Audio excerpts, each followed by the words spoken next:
chapter 13 is just called Yikes, which is worrying. And that's where we've got to.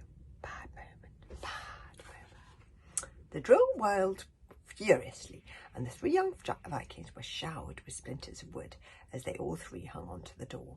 The driller dragon heaved back his mighty head, and the door was ripped out of the Viking's hands and swung wide open again. Now, now, sang the Stormfly. No rough stuff. The driller dragon gave a roar of savage triumph and sprang forward, jaws agape. And Hiccup picked up a frozen, poisonous whiffleworm off the top of the tunnel and threw it in the driller dragon's face. 1 second, the dragon was this magnificent, bouncing carnivore. The next, he was a mewling baby, gibbering with fear. The poisonous whiffleworm fell to the floor like a dragon made out of stone, but still all four of the driller dragons reared up into their hind legs in horror and turned around screaming, fighting to be the first to get out of the room, because everybody's frightened of something, and the driller dragons are very sensibly frightened of the poisonous whiffleworms. They don't know that they're poison. Fishleg slammed the bookshelf door. They now went all fours, surrounded by an entire nest of unimaginably venomous frozen whiffleworms, the tunnel echoing with their pants of relief.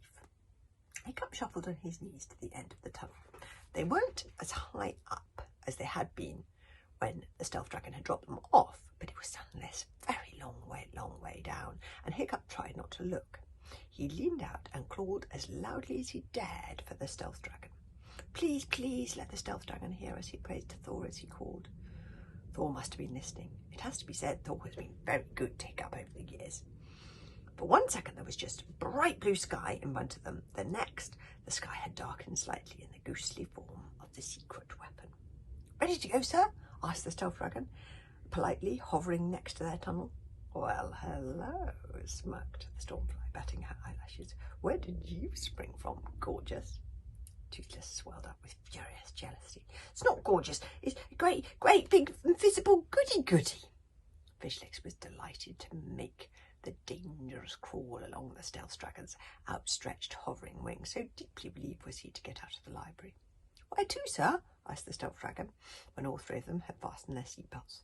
Next stop, the Isle of Berk, said Hiccup. The stealth dragon wheeled round on his albatross wings, and for the first time Hiccup realised that there was a most unpleasant smell of rotten eggs in the air, and they were not alone in the archipelago skies. The air was full of dragons, dragons as far as the eye could see.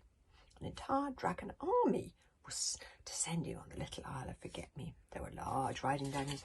In this case, because this was an attack operation, they weren't being ridden exactly. Each dragon had a heavily armed Viking warrior dangling from his claws. The warriors had their swords drawn, and they were screaming the murderous war cry at the tops of their lungs. The murderous tribe was storming the Meathead Public Library. It was rather beautiful to watch the precision of their attack. There they are. Look, I think that's rather amazing. Look, they're carrying the warriors in their claws. The dragons swooped down to the library entrance and let the warriors go to exactly the right moment so they could hit the ground running and could launch immediately into fighting the meatheads who poured out to greet them. A pitched battle was taking place, and the murderous tribe were winning because they are some of the best barbarians in the business. Ha! Whispered Fishlegs to Kamikaze. So much for this stealth dragon being untrackable. 5 minutes later, a Mad Guts would have caught us red-handed. You could be right, admitted Kamikaze guiltily. We'd better tell my mother she needs to get rid of it as soon as possible. Hiccup got the stealth dragon to fly on a lower flight path than normal back to Berk, and it seemed as if the entire way above them was this steadied stream of murderous dragons flying in the other direction. That disgusting smell, mused Stormfly, wrinkling her beautiful nostrils and peering upwards as she flew, really reminds me of something, and I can't think what. There is a narrow gap called the Slice of Death that separates the North Meathead Islands from the South Meathead Island. Most Vikings tend to avoid it because there are shoals of dangerous reefs all the way along. But Kamikaze steered straight towards it. Once they'd entered the canyon, the stealth dragon didn't bother to fly any higher above the waves. He just swerved to avoid the rocks as if he was doing a slalom in the air. The impossibly high walls of the cliff of forever soared up to their left. The improbably high walls of the cliff of eternity stretched up to their right. And the stealth dragon, swiveled his way through the rocks at the bottom of this tunnel of cliff like he was threading a needle through the treacherous turf. By the time they shot out of the slice of death, all these Vikings and their dragons were drenched with spray. Even Fishlegs forgot about the disgusting smell sufficiently to join the others in whooping with excitement as they were soaked by another wave, drenched in salt and ears blown backward in the wind.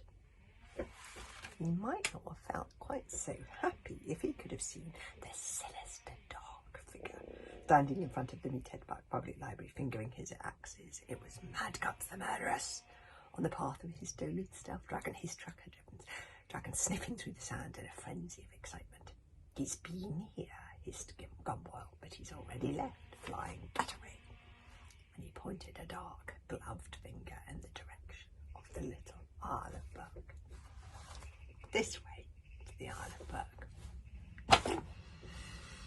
So we'll have to have chapter 14 tomorrow. See you then.